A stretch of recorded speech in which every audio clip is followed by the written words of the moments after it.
Buenas tardes a todos, mi nombre es Paisani Mariano, docente adjunto en la Cátedra de Anatomía en la Licenciatura de Nutrición. Damos inicio de esta forma al segundo cuatrimestre, comenzando con la unidad número 4. La unidad número 4 contempla los sistemas cardiovascular y respiratorio, y vamos a agregar algunas cositas que tienen que ver con sistema circulatorio y tenemos que hablar también de lo que son los reparos óseos, como para comprender el continente de los distintos órganos. Los objetivos de esta clase, como siempre les recordamos, son facilitarles un poco la lectura. Siempre insistimos con que lean las fichas de cátedra y lean los libros, la bibliografía sugerida.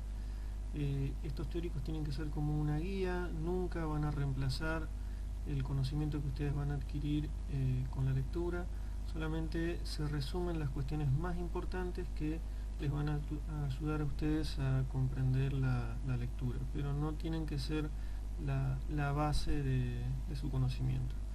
Esta clase particularmente tiene como objetivos familiarizarlos con los conocimientos relacionados a definiciones, conformación y contenido de la caja torácica, como les explicaba recién, los componentes óseos y musculares de la caja torácica como continente para los distintos órganos del sistema cardiovascular y respiratorio. Vamos a comprender la anatomía descriptiva y las relaciones del corazón. Insisto con que repasen la unidad número 2, donde hablábamos de la introducción o generalidades de los sistemas, donde hablamos del sistema nervioso y donde hablamos del sistema cardiovascular. Muchos de los temas que vamos a ver hoy ya se vieron en esa unidad y se profundizan un poquito más solamente. Así que para repasar les va a venir bien dar una leidita a la ficha de cátedra de la unidad número 2. Las estructuras de la pared cardíaca, su circulación sanguínea, sí hablamos de lo que es el sistema de la circulación coronaria y el drenaje venoso, y un pequeño reparo del sistema de conducción del impulso eléctrico. Comprender siempre que bueno, ya vamos a entrar un poquito en detalle más adelante, el impulso eléctrico del corazón es autónomo y está influenciado por los sistemas nerviosos simpático y parasimpático, pero ya vamos a entrar en detalle. Comprender al corazón como una doble bomba, donde funciona de manera sincrónica con dos circuitos al mismo tiempo, de manera sincronizada, el circuito sistémico y el circuito pulmonar. Vamos a identificar los componentes del sistema circulatorio, las distintas estructuras y las diferencias estructurales de lo que son las arterias, las venas y los capilares. Y por último, un pequeño repaso de lo que es sistema linfático, se profundiza mucho más en la ficha de cátedra.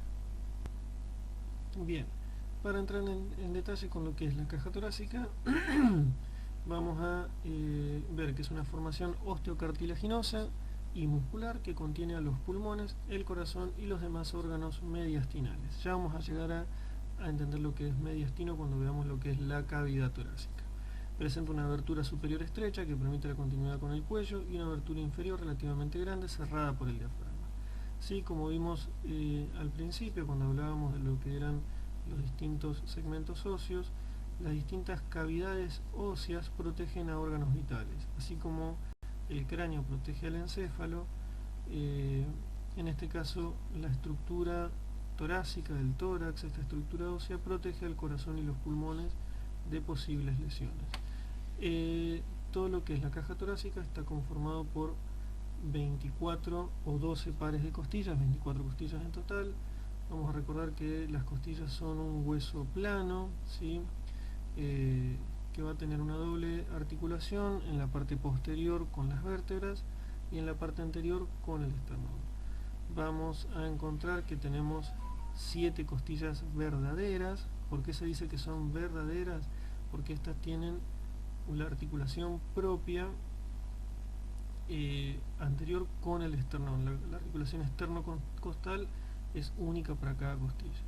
Y vamos a tener lo que son el resto, 6 costillas falsas, porque no articulan directamente con el esternón, de las cuales 3 o 2 o 3 según la anatomía. Vamos a decir que son flotantes, también están dentro de lo que son las costillas falsas. Vamos a decir que son las costillas flotantes porque hay veces que ni siquiera articulan con el esternón. Vamos a encontrar entonces un arco costal articulado en la parte posterior con la columna, ¿sí? Con las distintas vértebras torácicas, y adelante en la parte anterior con el esternón. El esternón, que es un hueso, podemos decir que es una formación ósea que tiene tres partes, lo que es el manubrio esternal, el cuerpo del esternón y el apéndice sifoides, como un hueso que tiene una función como un remanente óseo. Obviamente el manubrio y el cuerpo son las partes donde articulan todas las costillas. También son huesos donde es muy rica la presencia de médula ósea, muchas veces se utiliza, es un hueso esponjoso con mucha médula ósea roja, muchas veces se utiliza para hacer punciones diagnósticas. Si vemos una vista posterior de la caja torácica, vamos a ver cómo las vértebras articulan con las distintas costillas a través de lo que son las apófisis transversas, ¿sí? Podemos ver bien lo que son las costillas verdaderas de la 1 a la 7 y el resto lo que son costillas falsas, ¿sí? Vemos enmarcado parte de la cintura escapular, ¿sí? Veíamos adelante la cintura escapular, la primera, el manubrio esternal, cómo articula con la clavícula, rodeando la caja torácica, y hacia atrás cómo se conecta con el olecranon, perdón, el acromion de la espina escapular en lo que es el hueso escapular, ¿sí? Sí. Tenemos 4 grupos musculares en la caja torácica que obviamente van a participar en la respiración. Los músculos de la pared torácica, junto con los músculos que se extienden entre las vértebras y la parte posterior de las costillas, modifican la posición de las costillas y el esternón, por lo tanto cambian el volumen torácico durante la respiración.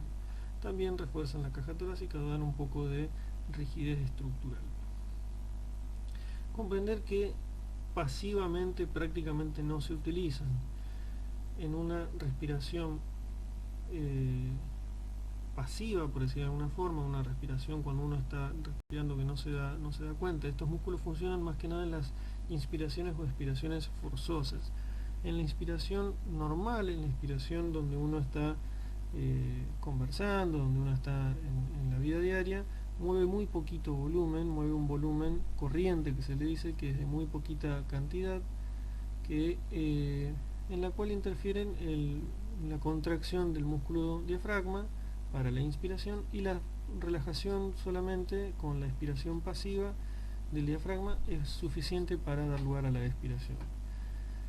La contracción de los distintos músculos del intercostales, subcostales, transversos o serratos van a participar en inspiraciones y expiraciones forzadas. Comprendiendo un poco la posición en la que están, vamos a entender dónde participan, si en la inspiración o en la expiración.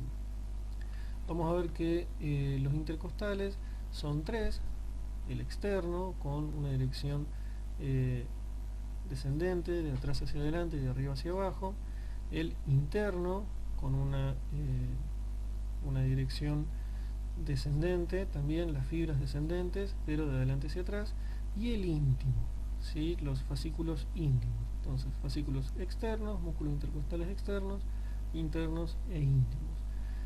Particularidad que entre el interno y el íntimo van a discurrir o recorrer los paquetes vasculonerviosos de los arcos costales.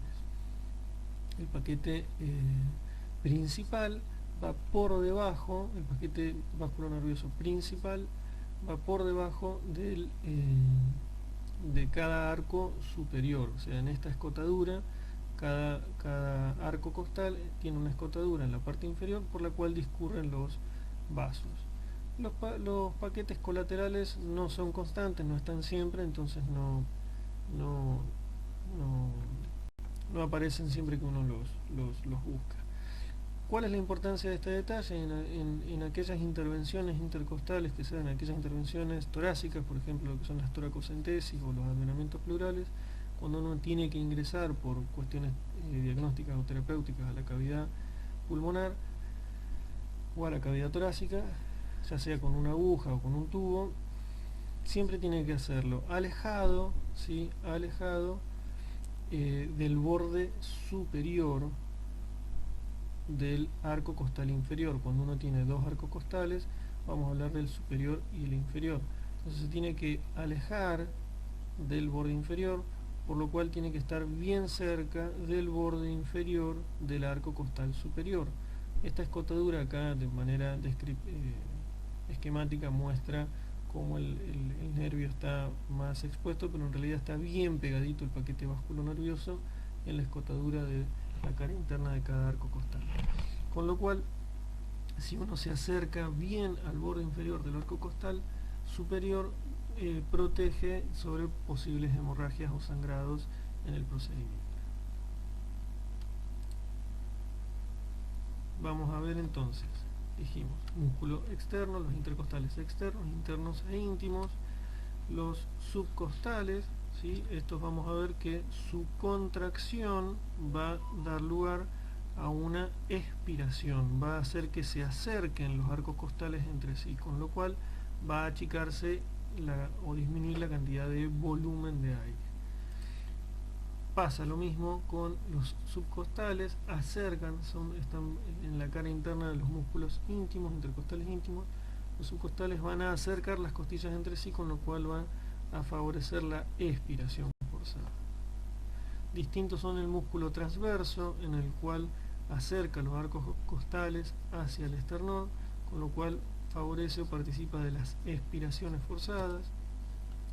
Y los serratos del serrato superior, al acercar las escápulas hacia los arcos costales, expiración forzada, perdón, y los serratos inferiores, al acercar los últimos arcos costales hacia la columna, van a favorecer la inspiración forzada. Cuando hablamos de cavidad torácica, hasta ahora nos estamos haciendo referencia a lo que es la caja torácica. Cuando hablamos de cavidad torácica nos hacemos referencia adentro de lo que son las cavidades óseas que hay en el cuerpo. Es una cavidad que está ubicada a nivel del tórax y rodeada por la cavidad torácica hacia los laterales, con un hueco superior y el diafragma hacia abajo. Dentro de esta se encuentra la cavidad pericárdica, un espacio lleno de líquido que rodea el corazón, y dos espacios ocupados por líquido denominadas cavidades pleurales. ¿Qué quiere decir esto? Nosotros vamos a tener las vísceras, los pulmones y el corazón, que están envueltos por una pequeña serosa, que en este caso va a ser o el pericardio o la pleura. Y a su vez está una pleura o pericardio visceral y una pleura o pericardio parietal. Con lo cual se forma, al igual que cuando hablábamos de lo que es la cavidad peritoneal, el peritoneo parietal y el peritoneo visceral, se forma un espacio virtual, en este caso a nivel de la cavidad pericardia tiene un poquito de contenido, no es tan virtual, un espacio virtual en el cual pueden discurrir o deslizarse entre sí para favorecer el movimiento de los distintos órganos. En el caso de la inspiración, para favorecer los movimientos de la inspiración, y en el caso del corazón, para favorecer las contracciones cardíacas. La parte central de la cavidad torácica se denomina mediastino. Entonces vamos a tener que esta cavidad torácica, formada por estas láminas serosas, que pueden ser o el pericardio o la pleura, la parte central se va a denominar mediastino, que en la cual se encuentra entre los pulmones y se extiende desde el esternón hacia la columna vertebral, de adelante hacia atrás, y de la primera costilla hasta el diafragma, de arriba hacia abajo. ¿Sí? Ahora vamos a pasar a una pequeña imagen. El mediastino contiene todos los órganos torácicos excepto los pulmones. ¿Sí? Vamos a encontrar el corazón, el esófago, la tráquea, el timo y los grandes vasos sanguíneos que llegan al corazón y salen de él. Como vemos las distintas cavidades, la cavidad abdominal separada de la torácica por el diafragma, esto lo vimos todo en la unidad número 3, la cual toma contacto con la cavidad pélvica. Hoy hacemos referencia a la cavidad torácica, ¿sí? Que en su parte central va a llamarse mediastino, separada de lo que son las cavidades pleurales. Cavidades pleurales cavidad pericárdica en este caso, y lo que vamos a tener dentro de lo que es la cavidad torácica, el mediastino. Si hacemos una disección de lo que es la pared anterior de la parrilla costal, vamos a ver un poco algunas de las estructuras que estuvimos conversando. Vamos a ver cómo la clavícula de cada lado toma contacto con el manubrio del esternón, y un poquito por debajo vamos a ver los pulmones, en donde se les desecó una pequeña parte de la pleura visceral, con lo cual vamos a ver el pulmón descubierto y cómo está contenido acá. Si podemos ver el receso de porción diafragmática de la pleura parietal, se les ha resecado parte de la pleura parietal y parte de la pleura visceral, y en el medio vamos a tener ahí escondido lo que va a ser la cavidad pericárdica en el mediastino. Seguimos disecando, hacemos hacia los laterales los pulmones y vamos a ver el mediastino, donde podemos encontrar el timo, los grandes vasos, la efluencia de los grandes vasos y el corazón envuelto por este saco, ¿sí?, que es el pericardio. Esto vendría siendo el mediastino, y por debajo del pericardio, junto, este vendría siendo lo que conocemos como pericardio parietal. Por debajo de este pericardio vamos a encontrar lo que es la cavidad pericárdica. Ya vamos a llegar. Disecado el pericardio, vamos a encontrar el corazón, donde vamos a ver algunas de sus partes, la salida del tronco pulmonar, ¿sí?, la salida del tronco pulmonar, cabalgando la misma, la aorta, la afluencia de lo que son las venas subclavias y la vena cava superior, la orejuela de la aurícula derecha. Esto va a ser lo que es un surco auriculoventricular, dando o marcando un límite con el ventrículo derecho. Ya vamos a llegar a ver en detalle, pero acá podemos ver un poco descubierto el pericardio y cómo se exponen algunas de las grandes estructuras. Por detrás vamos a tener la tráquea, por detrás vamos a tener el esófago. ¿Sí? Fíjense, vemos la glándula tiroides, esto es toda la laringe, la tráquea, grandes vasos, acá está disecado el corazón y se ve bien todo lo que es la base del corazón, la cara diafragmática, por detrás del esófago, lateral a la columna vertebral, ¿sí?, y vamos a ver los grandes vasos que vamos a tener las 4 venas pulmonares, ¿sí?, lo que es el tronco de la arteria pulmonar, la llegada de la vena cava superior con el drenaje de lo que es la cabeza y los miembros superiores, y la llegada de la vena cava inferior. Un repaso de lo que es el mediastino. Entonces, en un corte mediano esquemático vamos a ver por encima del diafragma hasta la segunda o tercera vértebra cervical, podría ser la segunda costilla, más o menos vamos a tener el límite superior del mediastino, todo lo que es la cavidad torácica.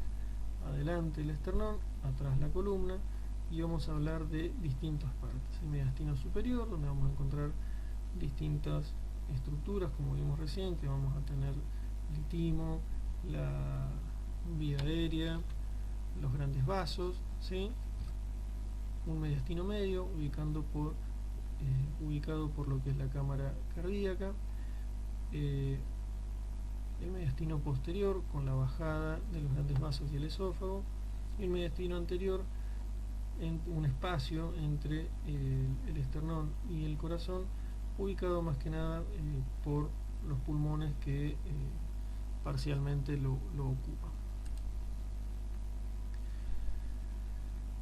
En un corte mediano o sagital, en el cual tenemos disecado el pulmón derecho, vamos a ver posterior, anterior, y acá vamos a tener algunas de las estructuras. El mediastino termina por delante de la columna, ocupado por los grandes vasos y el esófago. El mediastino superior, como les decía, ubicado por la vía aérea, también el esófago y el timo. El mediastino medio, ubicado por el corazón, y adelante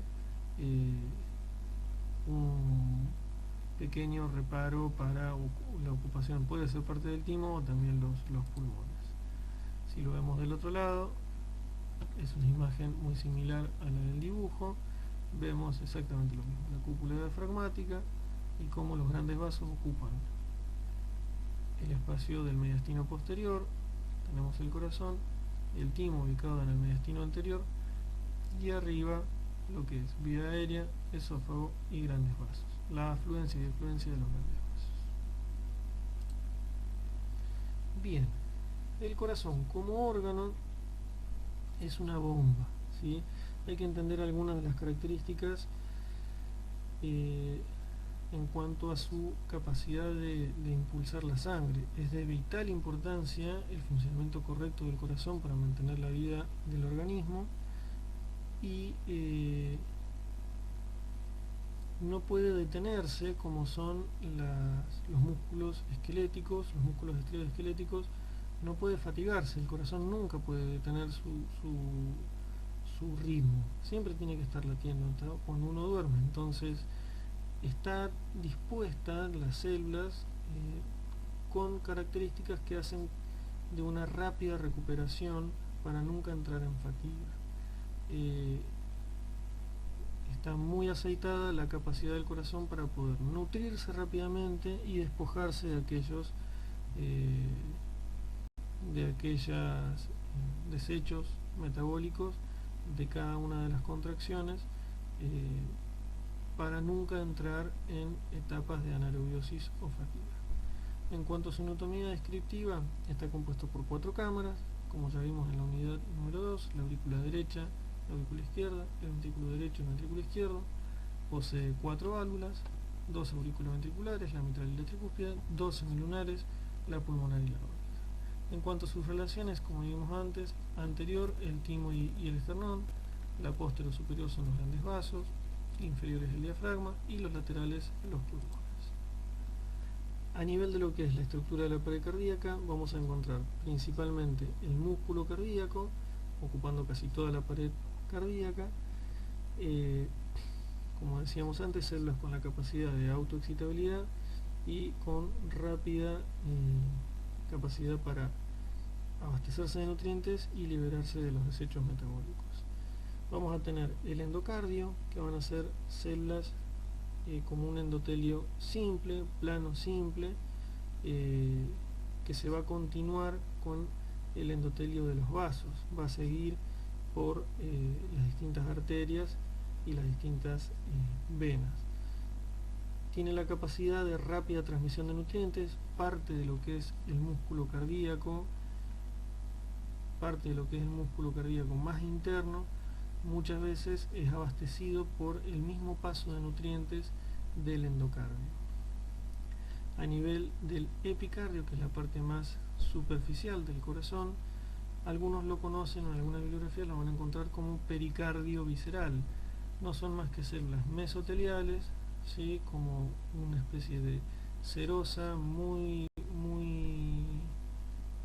delgada, pero a su vez con mucha capacidad de resistir los cambios de presiones que puede tener el corazón al llenarse y contraerse.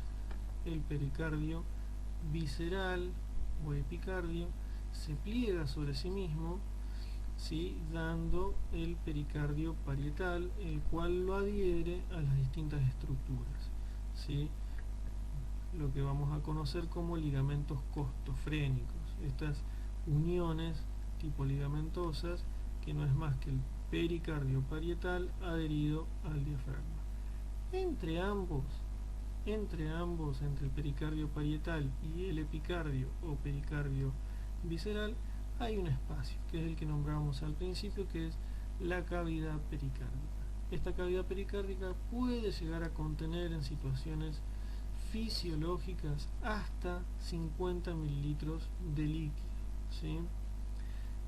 Se puede medir la cantidad de líquido en el pericardio, en la cavidad pericárdica, para poder descartar situaciones patológicas.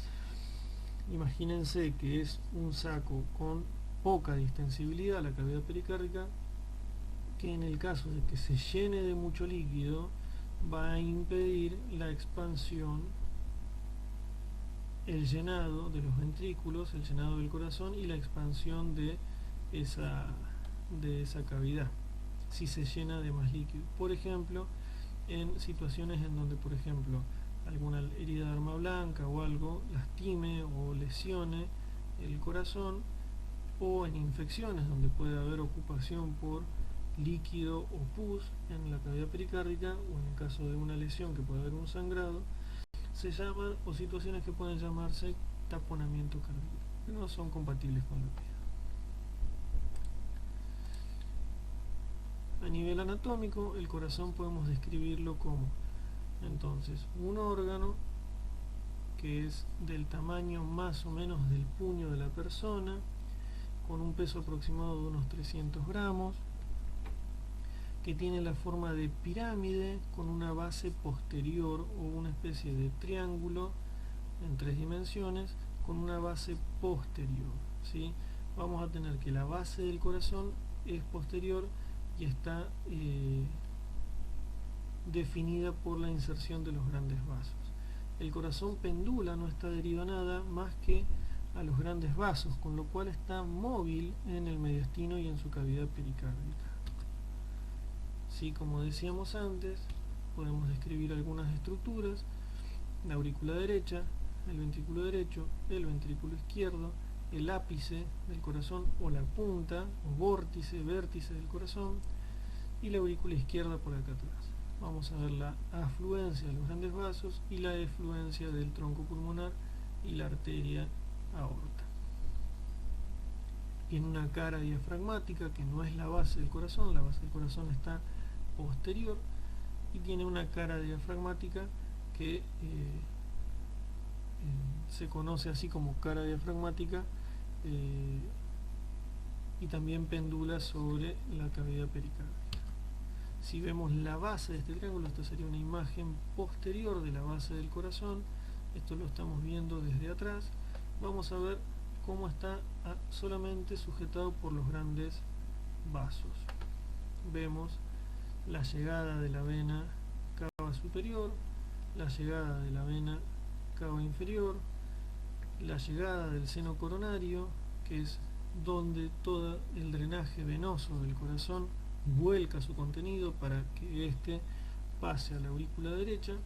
Entonces acá ya podemos ir infiriendo cómo en la aurícula derecha llega la sangre de todo el organismo a través de la vena cava superior, vena cava inferior y el seno coronario. Cuando hablamos de circulación sistémica, el corazón también es un órgano entre comillas periférico.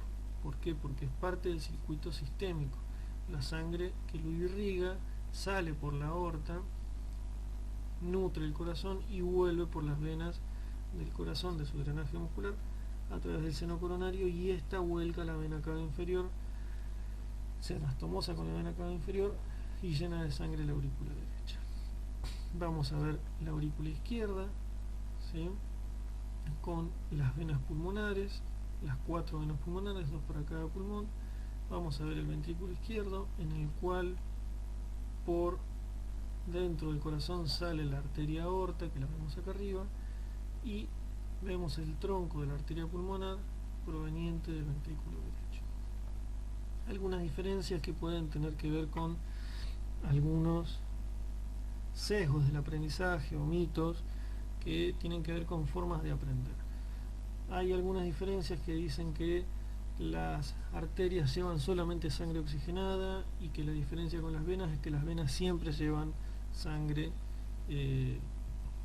desoxigenada. Acá vamos a ver cómo este mito no se correlaciona con los datos ciertos. Acá vamos a ver que las arterias salen del corazón con las arterias pulmonares salen del corazón con sangre desoxigenada, la cual al ingresar a los pulmones se oxigena y vuelve al corazón a través de las venas pulmonares, con lo cual las venas, en este caso, que llevan sangre a poca presión, a baja presión, tienen sangre oxigenada. O sea que la diferencia en realidad de las arterias y las venas tiene que ver con el manejo de las presiones y las características estructurales de su pared,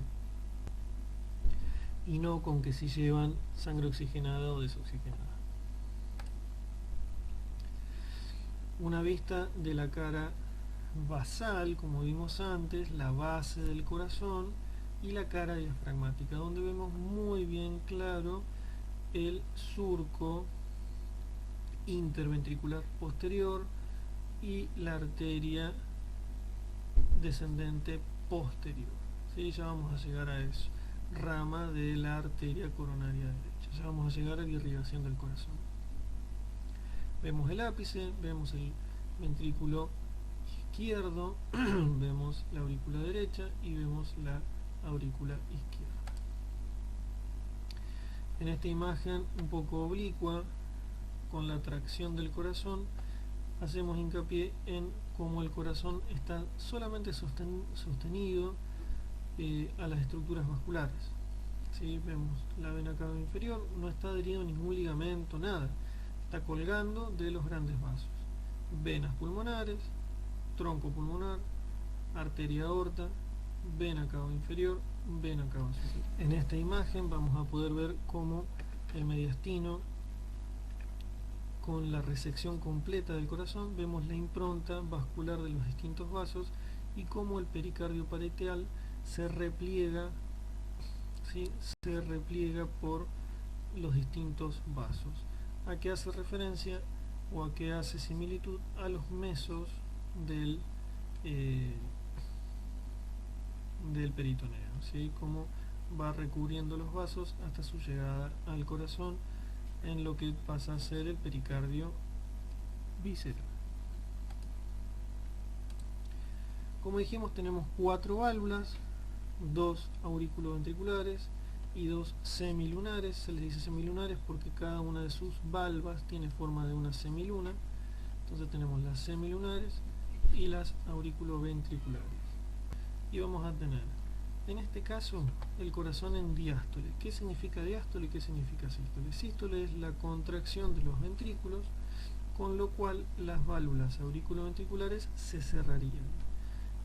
Y diástole es la relajación del ventrículo, en donde estos se llenan de sangre. ¿Sí? El corazón se llena de sangre en su relajación a través de la contracción de las aurículas. En este caso, si las dos válvulas auriculoventriculares, la válvula tricuspidia y la mitral, están abiertas, significa que la sangre está pasando hacia los ventrículos, y a su vez están cerradas las válvulas aórtica y pulmonar, porque la sangre salió, ¿sí? Ya salió y vuelve a caer en la relajación hay un reflujo de sangre por la arteria aórtica y la pulmonar que cae al corazón y topa contra las válvulas pulmonar y aórtica. En ese momento en donde cae la sangre es donde se irrigan donde se llenan de sangre los dos ventrículos a través del paso de la sangre de las aurículas a los ventrículos. En diástole, que es cuando el corazón se relaja, es donde la aorta, acá vamos a ver dos pequeñas bocas, es donde la aorta se llena de sangre, de una columna de sangre, y es donde se irrigan las arterias coronaria derecha y la coronaria izquierda. Luego que el corazón bombea sangre en la sístole, que se abren estas dos válvulas, sale la sangre hacia los pulmones y hacia la circulación sistémica. Luego de que esto sucede y el corazón se relaja, entra en diástole. Al entrar en diástole, la sangre vuelve, hace un pequeño reflujo y es donde irriga la arteria coronaria derecha y la arteria coronaria izquierda. Esto quiere decir que el corazón se irriga en diástole. La sangre vuelve y nutre todas las fibras musculares del corazón en la fase de relajación ventricular. ¿Sí? En esta imagen podemos ver cómo al contraerse los ventrículos se abomban las válvulas mitral y tricuspidia, ¿sí? Se abomban conteniendo la sangre que no vuelva hacia las aurículas, ¿sí? Y saliendo la misma por la válvula aórtica y pulmonar. Como podemos ver en la parte media del corazón, que es la estructura fibrosa del corazón. y se continúa con las válvulas. Estas válvulas tienen la capacidad de sostener grandes presiones. Un componente estructural de las válvulas mitral y tricuspidia son los músculos pectíneos, ¿sí? Que son estos pequeños musculitos acá adheridos a la pared ventricular, en los cuales tienen las cuerdas, estas pequeñas cuerdas tendinosas, que se adhieren a cada una de las válvulas, de las valvas de la válvula, sosteniéndola ante la contracción del músculo. Entonces, cuando el músculo ventricular se contrae, estos pequeños músculos también se contraen y las tensan a las válvulas, con lo cual contienen, fíjense en esta, contienen a la válvula para que no salga la sangre por este lado, generando un reflujo. Acá podemos ver en este pequeño GIF animado cómo cuando se contraen los ventrículos, fíjense, ahora se contraen, se cierran las dos válvulas aurículo-ventricular derecha y aurículo-ventricular izquierda, se tensan los músculos pectíneos, sosteniéndolas para que la válvula no se escape hacia arriba, y en esta contracción es donde se abre, acá se abre la válvula aórtica en este caso, y acá tapada estaría, perdón, la pulmonar en este caso, y la aórtica que está tapada por detrás de la pulmonar. Fíjense que cuando el corazón se llena de sangre, que es cuando se relaja, ¿sí?, aumenta su tamaño, las dos válvulas semilunares, se cierran. Fíjense, ahí se relaja y la sangre no vuelve hacia atrás. En ese momento es donde se irriga el corazón, porque la sangre llena la columna de la aorta y llena de sangre las arterias coronarias. Si ahondamos un poquito más en la auscultación cardíaca, acá es donde vamos a escuchar los ruidos. El primer ruido cardíaco, si uno le pone un estetoscopio a una persona, va a escuchar luk duk, luk duk. Va a escuchar dos latidos, tuk tuk, tuk tuk, tuk tuk. El primer ruido no corresponde a la diástole, no corresponde a este ruido, a la contracción de las aurículas como todos por ahí pueden creer. Corresponde a la tensión de las cuerdas tendinosas. Cuando la sangre sale, es eyectada hacia la aorta y la pulmonar, se tensan estas cuerdas y hacen un pequeño tuk, que es sincrónico por todas al mismo tiempo. Y cuando la sangre, que el corazón se relaja, la sangre ocupa la columna pulmonar y aórtica, vuelve a hacer otro ruido. Entonces tenemos tuk, tuk, tuk, tuk. En la relajación del corazón vamos a encontrar el segundo ruido al golpear las válvulas semilunares. Entonces, tuk, tuk, tuk, tuk. Después se van a reír de mí en el teórico seguramente. ¿Cómo es la circulación coronaria? A resumidas cuentas, tenemos dos arterias coronarias en el corazón, una izquierda y una derecha. La coronaria izquierda me va a dar lo que popularmente se conoce como la descendente anterior y la rama circunfleja. La rama circunfleja además da una rama marginal, que es la marginal izquierda. Después vamos a tener la marginal derecha. Por otro lado, la coronaria derecha me va a dar en su primera salida una pequeña rama para el nódulo sinusal o el sino auricular, ya vamos a llegar. Luego, en toda una rama, en su descenso, da lo que es la descendente posterior, ¿sí? Acuérdense, teníamos una descendente anterior y una descendente posterior. Luego de esta da una rama marginal derecha, ¿sí? Si estamos hablando de la coronaria derecha, me da una rama marginal derecha, y luego me da una pequeña rama para el nódulo aurículo-ventricular. ¿Qué es lo importante de la circulación coronaria? Las anastomosis. Cuando hay una obstrucción de alguna de las arterias, se puede, por algún trombo, un coágulo o algo que produzca una lesión vascular, algún depósito de grasa, puede ser de triglicéridos en alguna de las arterias, una placa aterosclerótica, un coágulo, un trombo, lo que sea, puede ocluir la irrigación de alguna de las arterias. Por suerte, el organismo se encargó de generar una anastomosis entre la descendente anterior y la descendente posterior, y una anastomosis entre la marginal izquierda y la marginal derecha, para, de cierta forma, ante algún fenómeno de isquemia, garantizar cierta irrigación del tejido. Vamos a verlas.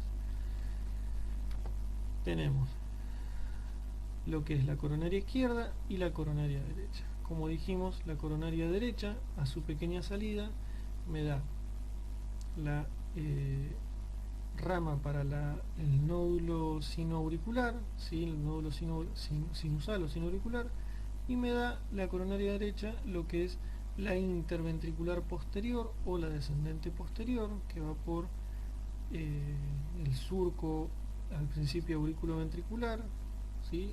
El surco auriculoventricular, y después por todo lo que es el tabique interventricular, la rama interventricular posterior. Me da a su vez una rama marginal que va a ir a anastomosarse con la rama marginal izquierda, ¿sí? Va a ir a anastomosarse, y a su vez me da una pequeña rama para el nódulo auriculoventricular. Lo más característico de las arterias coronarias es que no son constantes. La distribución es muy distinta de una persona a otra, cambia. Esto que estamos mostrando es lo que se ve en aproximadamente el 70% de la población, pero hay muchas variaciones, ¿sí? Cada persona tiene una distribución distinta, pero más o menos tenemos esto como un esquema. Vemos entonces la arteria coronaria derecha, ¿sí? Con su rama para el nódulo sinusal. Fíjense cómo cambia en este esquema la coronaria derecha, ¿sí? Que me da, esta sería la cara anterior, por decirlo de una forma. Acá tendríamos el surco interventricular anterior. Fíjense cómo la rama derecha se va hacia atrás y me da la descendente posterior, a su vez me da la marginal derecha. Si seguimos, vemos cómo la coronaria izquierda me da la descendente anterior, me da una circunfleja, que esta circunfleja me va a dar esa marginal izquierda que se va a ir a anastomosar con la otra marginal, para tener al menos una idea de que existe una descendente anterior, una descendente posterior, que se anastomosan, las ramas para el nódulo sinusal y el sino auriculoventricular, y las ramas circunflejas que también se anastomosan. ¿Cómo es el drenaje venoso? Como dijimos hace unas diapositivas atrás, todo el drenaje venoso del corazón va hacia el seno coronario. El seno coronario es un tabique venoso transversal grande que se ocupa o se posiciona entre la aurícula izquierda y el ventrículo izquierdo en el surco auriculoventricular, y drena directamente a la aurícula derecha. En algunos casos puede anastomosarse con la vena cava inferior o prácticamente comparte el acceso. ¿De dónde recibe sangre?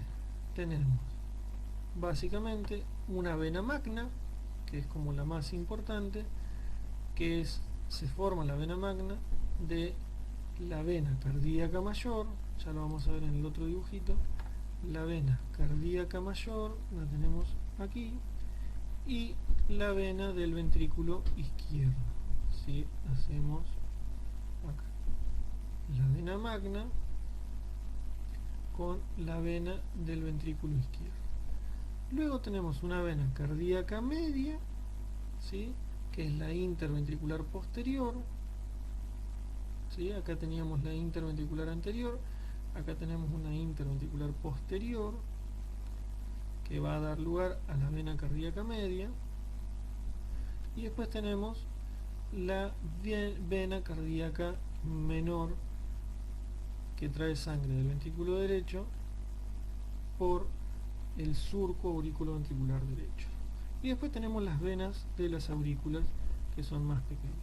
Pero fíjense cómo sistemáticamente podemos decir una vena cardíaca mayor, que es la interventricular anterior, una vena cardíaca media, que es la interventricular posterior, y una vena cardíaca menor, que va al contrario del seno coronario.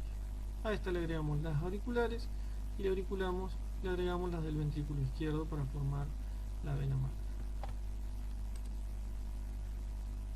Esta sería una cara externocostal o anterior, Y este es un esquema bastante simpático donde se resume lo que les digo. Se ve en esta cara anterior, por detrás, lo que es el seno coronario, en realidad va más arriba, por eso yo les digo que es bastante esquemático. Tenemos la vena cardíaca media, interventricular posterior, la vena cardíaca anterior, que da lugar a la interventricular anterior, me da la vena cardíaca mayor, con la del ventrículo izquierdo me da la vena magna, y después tenemos la vena cardíaca menor, que trae sangre del ventrículo derecho hacia el seno coronario. ¿Cómo es el sistema de conducción? ¿O qué es el sistema de conducción? Son células miocárdicas especializadas, unidas entre sí con las células miocárdicas circundantes, donde la generación de un potencial de acción en una parte del sistema no solo se transmitirá hacia adelante, sino también se prolongará a las células contiguas. Todo el sistema de conducción y el miocardio tiene la capacidad de generar los impulsos de forma autónoma, son células autoexcitables. ¿En qué se traduce esto en términos fisiológicos? Que tiene un umbral de reposo variable, un umbral de reposo cada célula que oscila, ¿sí? Oscila entre un margen de umbral de excitabilidad y umbral de reposo. En algunas células ese umbral de excitabilidad, umbral de acción, ese potencial de membrana donde se puede disparar un potencial de acción, es más bajo en las células que están en el nódulo sinusal y es más alto en aquellas que, por ejemplo, están en las fibras de Purkinje o en el miocardio. Con lo cual, esto define un poco la frecuencia a la cual una célula puede latir. Aproximadamente es menos 60 milivoltios en las células del nódulo sinusal, lo cual hace que disparen a cierta frecuencia cardíaca, a cierta frecuencia esas células. Que es mayor esa frecuencia, más o menos quedan unos 70 latidos por minuto en promedio en las personas, que si yo tuviese una lesión, por ejemplo, del corazón, y tomaran una lesión del sistema de conducción y tomaran la posta de la frecuencia cardíaca, las fibras de Purkinje, al tener un potencial umbral mucho más alto y ese potencial de membrana variable le costara más llegar, se traduce en menos descargas por minuto. Entonces, si tomaran, por ejemplo, es casi menos 15, una cosa así, el umbral de acción del potencial umbral de las células de Purkinje, por ejemplo, se traduce en una frecuencia cardíaca de unos 15 o 20 latidos por minuto. ¿Qué pasa? Cuando uno tiene una persona con una bradicardia extrema por alguna de este tipo de lesiones, sí o sí hay que tomar control de la frecuencia cardíaca porque es incompatible con la vida. Se colocan marcapasos o se coloca algún tipo de estimulación externa. Pero entender esto, que todas tienen capacidad de autoexcitabilidad, lo que cambia es la capacidad de la célula de generar un impulso, el umbral al cual esa célula va a disparar un potencial de acción. La inervación, como dijimos al principio, la inervación por el sistema nervioso autónomo y parasimpático, de esta forma lo único que hace es intervenir en la frecuencia, pero no va a generar los impulsos. Los impulsos se generan de manera autónoma en el nódulo sinusal y de ahí se dispersan por todo el sistema de conducción y el miocardio. El estímulo simpático, por ejemplo, lo que va a hacer es aumentar la frecuencia cardíaca, va a hacer que se disparen más potenciales por minuto y va a aumentar la fuerza de contracción porque también interviene en el miocito, ¿sí? Los miocitos también tienen receptores, entonces va a aumentar en este caso, por ejemplo, para noradrenalina, que es el neurotransmisor modelo del sistema nervioso simpático. Entonces va a aumentar la fuerza de contracción, va a aumentar el consumo de calcio, va a aumentar los consumos de azúcar y va a aumentar la fuerza de contracción. En el caso del parasimpático, lo que hace es bajar la frecuencia cardíaca, alejar un poco ese umbral de excitación, ese umbral de disparo de las células del nódulo sinusal y disminuir un poco la fuerza de contracción. Estos componentes tienen que verlo con lo que conocemos como inotropismo, que es la fuerza de contracción, y el cronotropismo. Hay fármacos y drogas que pueden ser inotrópicas, que aumentan la fuerza de construcción, o cronotrópicas, que alteran o varían la frecuencia cardíaca. ¿Sí? Por ejemplo, tenemos algunos fármacos populares como es el atenolol o el labetalol o el bisoprolol, que lo que hacen es bajar la frecuencia cardíaca. Son cronotrópicas negativas. ¿Sí? Después tenemos fármacos, por ejemplo, como la digoxina, que es un inotrópico positivo, además de que es podríamos decir que es un cronotrópico positivo, pero en realidad regula la frecuencia cardíaca, no la aumenta. ¿Cuáles son las partes del sistema de conducción? Vamos a encontrar el nódulo sinusal alojado en la aurícula derecha, por debajo de la orejuela, las vías internodales, esto ya lo vimos mucho en la unidad número 2, que se conectan al nódulo auriculoventricular, que está prácticamente en el centro del corazón, entre ambas aurículas, a nivel auriculoventricular. Vamos a tener que atraviesa el nódulo auriculoventricular a través de estas, como una especie de fenestrado, de fibras fenestradas, atraviesa este tabique auriculoventricular de tejido fibroso y da lugar a lo que es el haz auriculoventricular. Este haz auriculoventricular es producto de la fenestración de las fibras del nódulo auriculoventricular. El haz, a su vez, se divide en una rama derecha y una rama izquierda que discurren por todo lo que es el tabique interventricular. ¿Por dónde va el sistema de conducción? Pregunta de examen. Va por dónde llega, digamos, al músculo.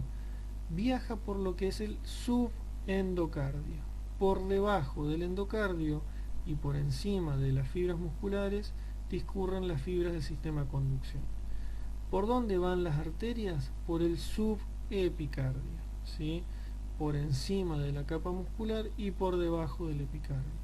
Gran diferencia para comprender cómo la descarga nerviosa se produce desde el endocardio hacia afuera y cómo la nutrición llega desde afuera hacia adentro, ¿sí?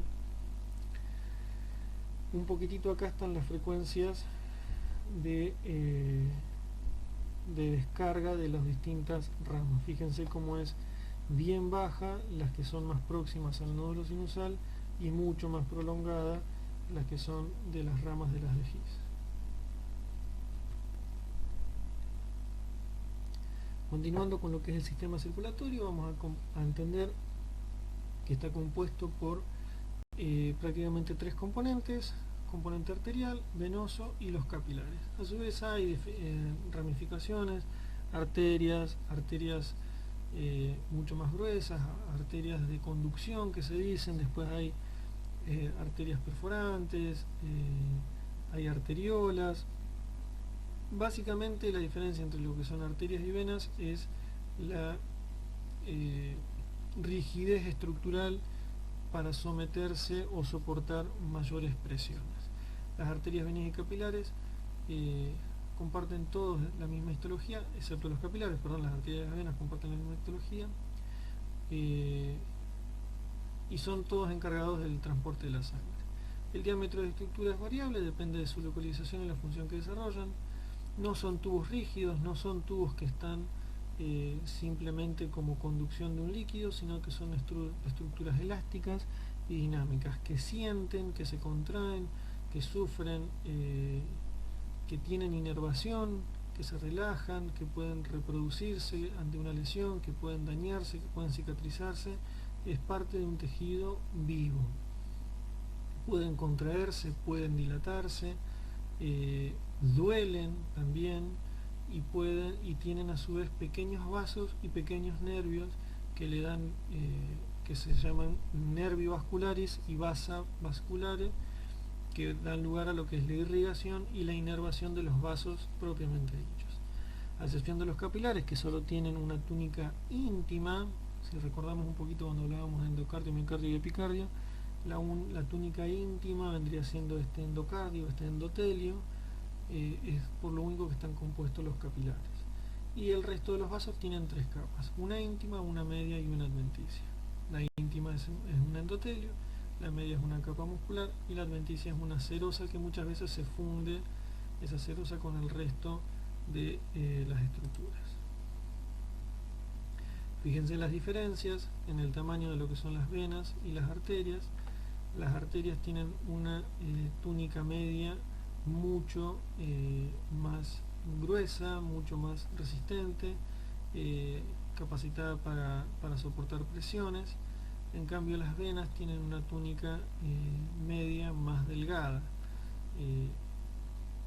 con mucha más capacidad de distensibilidad que de soportar presiones.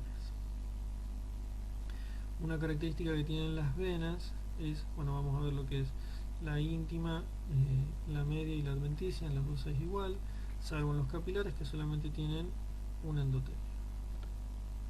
Una diferencia que tienen las venas con las arterias son las valvas, ¿sí? Tienen válvulas que son de capacitancia. Como las venas tienen que transportar, por ejemplo, sangre de los miembros inferiores al corazón y no transportan presiones más que por empuje de las arterias, estas valvas van haciendo que la sangre no vuelva, son válvulas de retorno, hacen que la sangre no vuelva hacia la periferia, entonces se va empujando, ya sea por la contracción de los latidos o la contracción muscular, va subiendo para vencer la gravedad.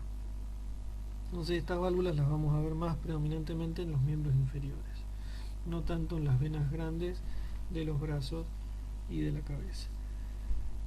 Cuando estas válvulas fallan, ya sea por sedentarismo o por algún tipo de insuficiencia venosa, es donde aparecen lo que conocemos como varices. Haciendo modo de resumen, vamos a tener que el corazón cumple la función de doble bomba, ya que impulsa la sangre de manera sincronizada en cada latido a través de dos circuitos cerrados, el pulmonar y el sistémico, con presiones hidrostáticas distintas. El circuito pulmonar lleva una presión baja de 12 a 20 milímetros de mercurio, donde la sangre desoxigenada es transportada por la vena cava superior, inferior y el seno coronario hacia la aurícula derecha. De ahí va al ventrículo derecho, que al contraerse le impulsa el tronco pulmonar. Luego, a través de las arterias pulmonares, la sangre llega a los capilares pulmonares que toman contacto con los alvéolos pulmonares, en donde se produce el intercambio de dióxido de carbono por oxígeno.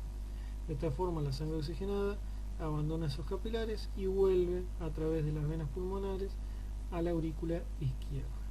Una vez en la aurícula izquierda comienza el circuito sistémico, donde la sangre ya oxigenada alcanza el ventrículo izquierdo por la válvula auriculoventricular y tras la vigorosa contracción de la sístole, la impulsa a través de la aorta y las arterias coronarias.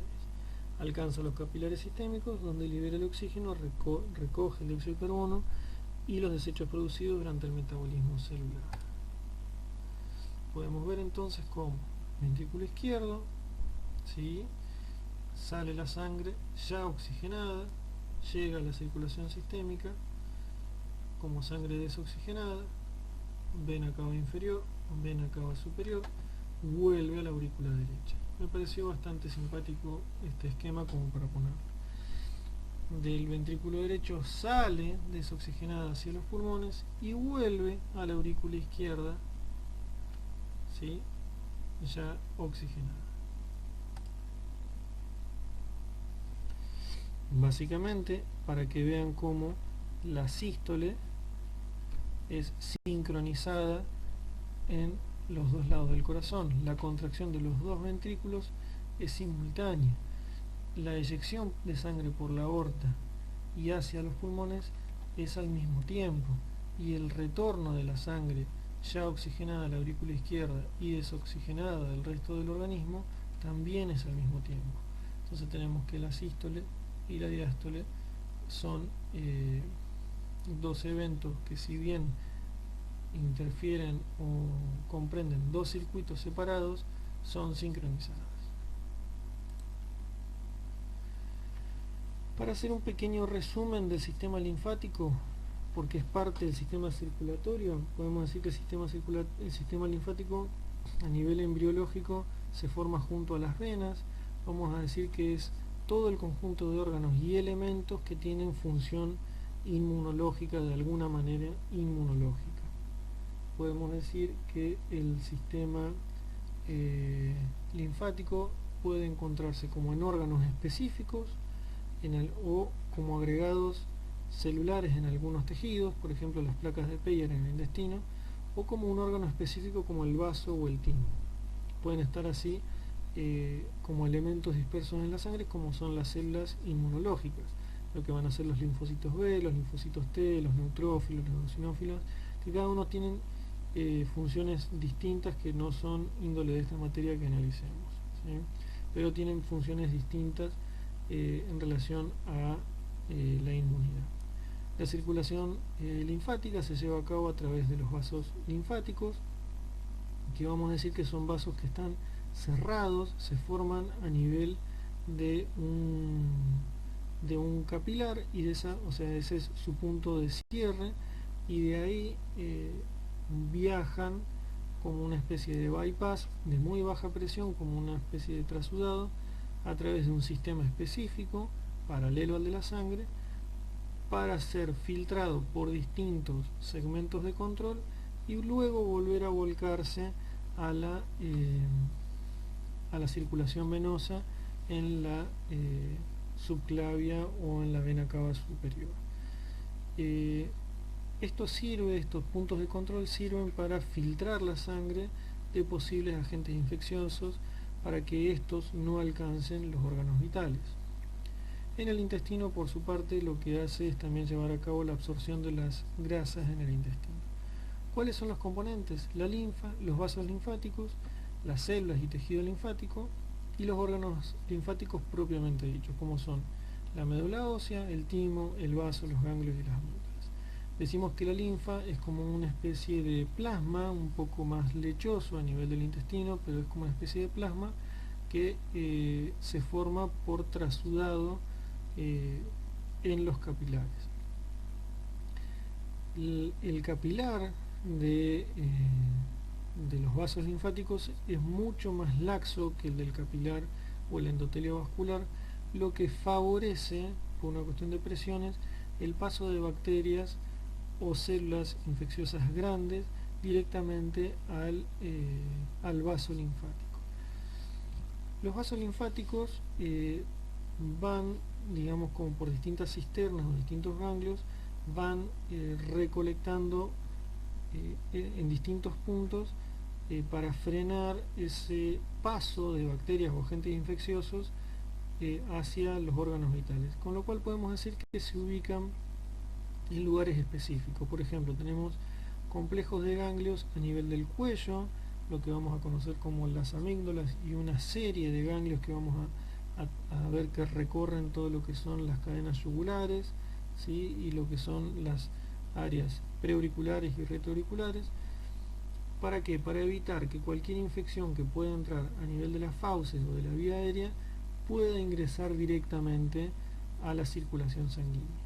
También vamos a encontrar en las axilas núcleos de ganglios o ganglios propiamente dichos, que frenarían el avance de infecciones que podrían entrar a través de las manos. Lo mismo sucede si alguna viola esta entrada, vamos a tener ganglios torácicos y abdominales que también pueden frenar las infecciones que puedan llegar desde los pulmones o desde el intestino.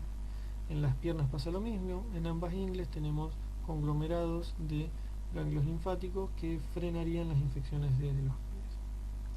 Los ganglios drenan, ¿sí?, esta linfa a través de lo que son estos pequeños vasos quilíferos, que vamos a tener dos grandes circuitos. Uno, el de la vena subclavia derecha, y uno, el de la vena subclavia izquierda. Toda la sangre de los miembros y del intestino va hacia la cisterna de Paquet, que sube a través del conducto torácico para unirse con el drenaje de parte del brazo y de la cabeza del lado izquierdo. Van a ir a drenar hacia la subclavia izquierda, y todo lo que es de la vena subclavia derecha hacia la gran vena linfática que junta casi todo el drenaje a nivel de la cabeza.